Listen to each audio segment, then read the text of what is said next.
Halo guys, kali ini ada berita baru lagi ya. Jokowi tatap wajah Prabowo yang ditanya 3 kali keberlanjutan IKN. Sudah saya katakan sebenarnya di video sebelumnya bahwa memang Prabowo itu pengikut Jokowi nyel dalam model berpolitik. Yaitu salah satu politik Jokowi adalah ketidaksesuaian ucapan dengan perilaku. Dan jangan salahkan kalau Prabowo nanti pada akhirnya dia tidak melanjutkan IKN karena resiko melanjutkan IKN itu terlalu besar. Dana IKN itu besar sekali gitu kan.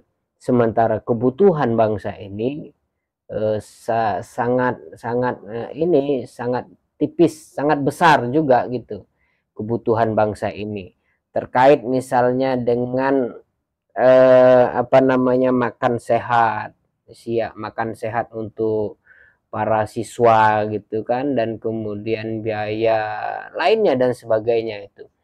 Dan IKN ini kalau dihitung-hitung dia menjadi bagian nomor kesekian dalam prioritas Prabowo kalau saya melihat dari program-programnya. Apa yang dia katakan di dalam kampanye itu benar dan dia tidak berbohong. Prabowo itu tidak berbohong. Di dalam debat dia juga katakan bahwa dia maju berkeberlanjutan, yaitu melanjutkan program-program Jokowi. Melanjutkan bukan berarti melanjutkan itu juga berarti adalah memperbaiki ke depan kan gitu, bukan melanjutkan sesuatu yang buruk juga gitu. Apakah IKN buruk? Tentu tidak. IKN itu bagus, tetapi apakah prioritas? Tentu itu menjadi perdebatan gitu. Prioritas kita adalah stunting, misalnya anak stunting, dalam 4 kelahiran 3 diantaranya stunting, dan itu sangat-sangat bukan 3 ya, di antara 4 kelahiran 1 diantaranya stunting. Jadi bayangkan rakyat Indonesia, kalau di 100 kelahiran ada 25 anak yang stunting diakibatkan ekonomi, kurang gizi dan sebagainya. Itu menjadi prioritas ke depan Prabowo. Bayangkan kalau uang semua itu dialokasikan ke IKN, sangat-sangat naif ya. Kita tahu Prabowo itu, dan saya meyakini gitu ya, secara teologis ya, meyakini secara teologis apa yang dikatakan oleh instinktif ya, bukan teologis, instinktif itu ya, dan dengan bukti yang banyak juga sebenarnya apa yang dikatakan oleh Gus Dur terhadap Prabowo. Prabowo itu orang yang paling ikhlas gitu.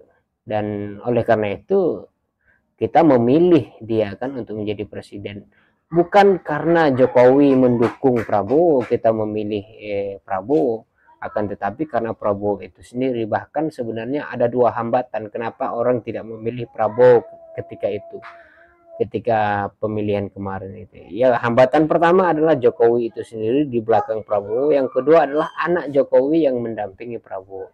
Tetapi ternyata pilihan terakhir rakyat juga memilih Prabowo meskipun ada 2 hambatan, karena kita meyakini Prabowo itu akan mampu ya menjadi solusi untuk bangsa ini di tengah kebisingan negara tetangga yang sedang perang dan sebagainya itu.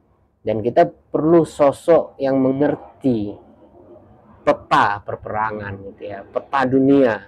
Kita perlu sosok pemimpin yang mampu berbicara dengan wibawa, memiliki pengalaman militer dan seterusnya itu. Dan pertahanan itu diprioritaskan. Kenapa begitu? Karena dunia sekarang bisa saja sedang menghadapi perang dunia ketiga. Apa yang akan terjadi kalau Prabowo beberapa minggu yang lalu tidak mengatakan bahwa Indonesia adalah negara non-blok? Dengan tegas Prabowo mengatakan itu. Oke, supaya tidak berbicara kemana-mana, saya kembali lagi kepada judul berita ini, bahwa Jokowi menatap Prabowo dengan 3 kali bertanya tentang keberlanjutan IKN. Mari kita lihat ya, Kalau lihat dari foto di sini ada tatapan Jokowi ya, kita lihat ke Prabowo menatap ke layar, ke ini kamera ya. Ini foto ini diambil 12 Agustus ya, hari ini ya guys ya. Oke. Mari kita baca beritanya ya. Tempo.co Jakarta, Presiden terpilih Prabowo Subianto ditanya 3 kali pagi ini, Senin 12 Agustus 2024. Soal komitmennya melanjutkan proyek Ibu Kota Nusantara IKN, Menteri Pertahanan itu menyampaikan kalau bisa, dia akan menyelesaikan IKN yang digagas Presiden Jokowi. Nah, ini kita sudah bisa membaca ya, bahwa di dalam hati Prabowo Subianto itu rakyat, bukan proyek ya. Rakyat bukan proyek. Awalnya Prabowo ditanya oleh wartawan Istana Kepresidenan mengenai keberlanjutan proyek Nusantara saat meninjau embung MBH di kawasan inti pusat pemerintahan IKN. Pada kesempatan ini Prabowo mengatakan bahwa pembangunan ibu kota bukan pekerjaan yang sebentar, betul. Namun dia meyakini fungsi IKN akan berjalan dalam 3 hingga 5 tahun ke depan. sudah kita tebak ya teman-teman ya, 3 sampai 5 tahun ke depan. Lagi-lagi apa yang dikatakan oleh Rocky Gerung tentang IKN itu sebagai bab 4 yang ngibul adalah benar ya. Bab 1 itu ngibul, bab 2 asbun. Jadi ada nanti ILC 2024, itu kata Rocky Gerung, Jokowi from from apa namanya, Jokowi dari asbun to asbun, oh bukan sih, Jokowi dari ngibul to asbun gitu ya. Nah itu dia. Pak Jokowi saya kira sudah mengambil peran sejarah ini, kata Prabowo. Tadi tiba-tiba ada pengamen guys, saya hilang konsentrasi. Kita lanjut ya.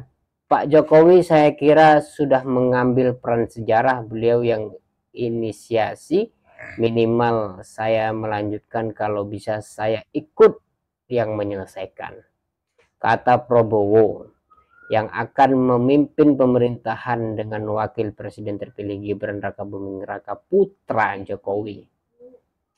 Kemudian Biro Pres dan Media Sekretariat Presiden menanyakan lagi tanyaan video yang menampilkan Presiden Jokowi, Menteri Sekretaris Negara Pratikno dan Menhan Prabowo di depan Istana Garuda IKN. Dalam keterangan tersebut, Jokowi mengatakan udara di IKN bersih sesuai dengan yang diimpikan. Ya bersih lah ya beberapa saat ini. Kita belum tahu 10 tahun ke depan gitu ya. Prabowo kemudian ditanya oleh salah satu staf Biro Pers ya, bukan pers dan Media Sekretariat Presiden mengenai kesannya di IKN. Apa kata Prabowo? Memang rencana garis besarnya kalau tidak salah balasan tahun ya. Kalau tidak salah balasan tahun ya. Sebagaimana ibu kota negara ini kan juga sangat panjang ya. Kita juga tidak boleh memaksakan, tapi kalau saya optimis ya dalam 4 sampai 5 tahun saya kira sudah berfungsi dengan sangat baik. Kalau menurut saya ya, kata Prabowo. Sangat diplomatis jawaban Prabowo itu ya guys ya.